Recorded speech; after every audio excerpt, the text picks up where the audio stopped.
Halo semuanya, selamat pagi. Assalamualaikum warahmatullahi wabarakatuh. Kali ini saya membawa, ada yang tahu ini apa? Nah, ini yang akan saya bahas pada kesempatan kali ini mengenai bayam. Cara menanam bayam. Kebetulan ini contohnya saya punya bayam merah sama bayam hijau. Maupun bayam merah sama bayam hijau itu proses tanamnya sama. Caranya juga sama. Jadi saya tunjukkan kegiatan saya yang lain di samping hidroponik. Jadi biasanya begini teman-teman, kalau misalnya saya sedang free, masih menunggu beberapa hari lagi panen sayur hidroponiknya. Jadi saya mengisi kegiatan saya sehari-hari ini di samping hidroponik, yaitu bertanam di lahan konvensional. Jadi ini sampingan saya. Biasanya sekitar greenhouse itu saya tanami beberapa jenis sayuran yang nanti bisa untuk konsumsi sendiri lah. Kalau misalnya memang ada lebihan, biasanya bisa dijual ke penjual sayur keliling seperti itu. Jadi nanti masih berhubungan dengan si bunga dari bayam ini. Kenapa saya biarkan si beberapa tanaman bayam saya itu nggak saya panen, saya biarkan sampai berbunga seperti ini. Nanti kalian akan tahu setelah ini ya. Jadi bunga-bunga dari bayam ini memang sengaja saya biarkan sampai tua, sampai mulai mengering dan mengeluarkan biji dari bayam ini. Nanti untuk saya olah sendiri menjadi benih yang akan saya tanam untuk periode selanjutnya. Jadi kemarin kan sudah panen nih ya, saya sisakan beberapa tanaman, saya sengaja biarkan sampai tua seperti ini.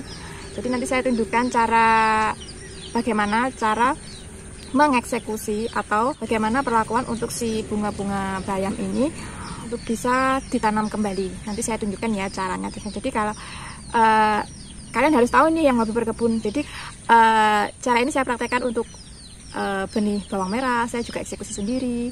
Untuk benih kangkung juga bisa, benih bayam ini terutama yang paling mudah ini ya saya tunjukkan.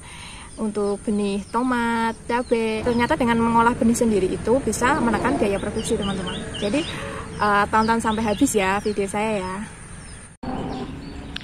Nah, contohnya seperti ini teman-teman. Ini adalah salah satu tanaman bayam yang memang sengaja nggak saya petik, biarkan menjadi tua. Nah, saat bunga bayamnya ini mulai menguning dan mengering, itu tandanya sudah siap untuk dipetik teman-teman. Seperti ini. Jadi tanaman kayak misalnya sawo bayam dan sayuran lainnya itu usahakan jangan memanennya semua, sisakan beberapa untuk stok biji. Jadi nanti untuk menekan biaya produksi teman-teman, kan penghematan. Jadi kita bisa menyediakan biji untuk ditanam kembali seperti ini. Jadi langkah awal saat biji bayam sudah mulai menguning seperti ini, nanti kita cabut dan kita potong-potong. Setelah itu kita keringkan teman-teman sampai benar-benar mengering. Nanti baru bisa diambil bijinya untuk ditanam kembali. Nampaknya seperti ini yang sudah dijemur kering. Nanti kalau dirontokkan ini, biji-biji dari bayam ini akan rontok teman-teman. Yang hitam kecil ini adalah biji bayam. Nanti ini nanti kita campur sama insektisida biar nanti nggak dimakan oleh semut teman-teman. Sewaktu kita tabur di lahan yang siap tanam, yang harus dipersiapkan adalah penggemburan lahan yang siap ditanami ya teman-teman. Jadi di lahan ini kita harus berikan pupuk dasar terlebih dahulu. Bisa pakai pupuk mutiara seperti punya saya ini, atau bisa pakai Ponska seperti ini teman-teman pupuknya. Nah, ini digunakan sebagai pupuk dasar nanti. Jadi tujuannya saat biji bayam mulai berkecambah, dia sudah siap juga mendapatkan nutrisi dari pupuk dasar ini. Kemudian ini ada insektisida. Nah, tujuannya ini adalah nanti dicampurkan pada benih bayamnya sebelum ditaburkan ke media tanam. Tujuannya apa? Biar nggak dimakan oleh serangga, seperti contohnya semut dan kawan-kawannya seperti itu teman-teman. Jadi biasanya kalau nggak dikasih insektisida nanti biji bayamnya itu dimakan, diangkut sama semutnya ini, jadi kan akhirnya dia nggak bisa tumbuh di lahannya. Seperti itu. Mari kita eksekusi yuk. Dasarnya ini nggak banyak teman-teman, yang penting asal merata saja.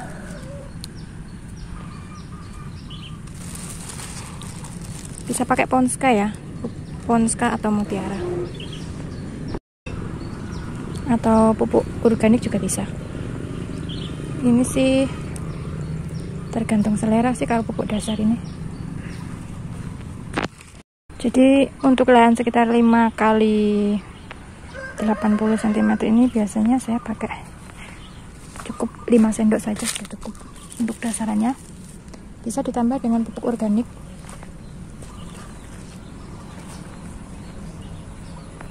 Setelah pupuk dasar ditabur, kita siram pakai air dulu teman-teman.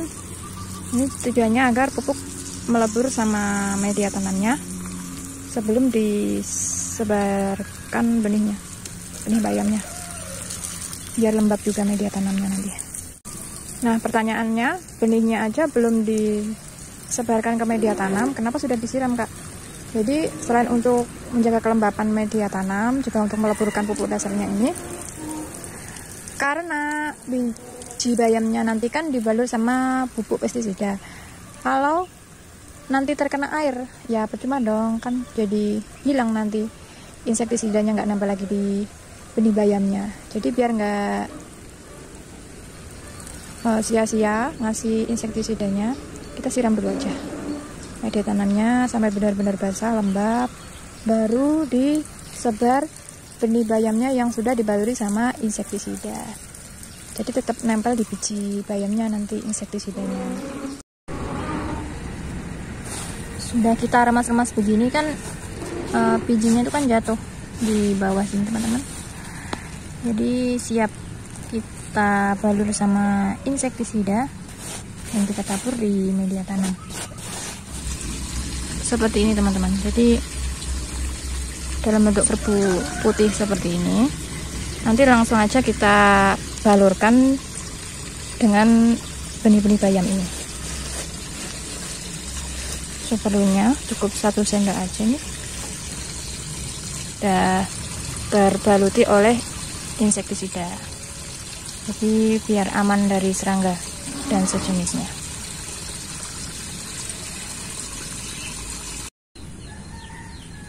Jadi kalau beli itu kan sudah melalui proses sortir teman-teman, jadi bijinya bersih. Jadi kalau mengolah sendiri tuh prosesnya kayak gini, kelihatan nggak? Nah, masih tercampur sama bunga yang kering ini. Yang sudah rontok ini kita campur sama insektisida, langsung deh kita tabur ke tanah. Beda lagi kalau sistem tanah bukan konvensional seperti hidroponik, itu kan harus mintanya hasil benih yang sudah melalui uji sortir, harus benar-benar bersih. Kalau misalnya tanam di media lahan konvensional, segini saja juga cukup kok, no problem. Bahkan bunga keringnya ini bisa jadi pupuk organik kan nantinya. Nah, jadi sekarang sudah tahu kan ya rahasianya, biar nggak bolak-balik beli benih baru saat mau tanam. Ya seperti ini caranya, harus menyimpan benih sendiri, jadi nanti nggak bakal deh beli benih baru lagi kan, penghematan. Oke, jadi kita lanjut ke proses tanamnya, nanti kita lihat review hasilnya juga ya. Selanjutnya kita tabur merata gini dikit aja karena ini sudah tersebar merata, karena benih bayam sendiri itu kan ukurannya sangat kecil sekali, jadi nanti biar tumbuhnya nggak berdesakan, kita nggak perlu banyak-banyak.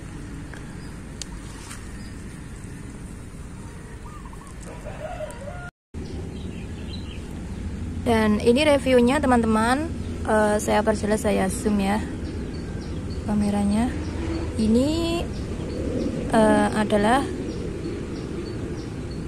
hasil dari benih bayam yang saya sebar kemarin. Jadi ini usianya 3 hari setelah tanam. Nih, sudah banyak yang tumbuh, kelihatan kan? Bisa saya perjelas di sini. Pertumbuhannya merata. Alhamdulillah selamat dari serangga.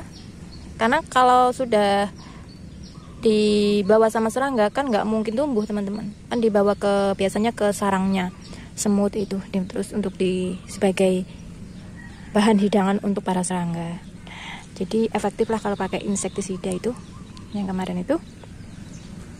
Kan sudah terlihat reviewnya, tumbuh apa enggaknya, berhasil apa enggaknya proses penyemaian bayam hijau ini.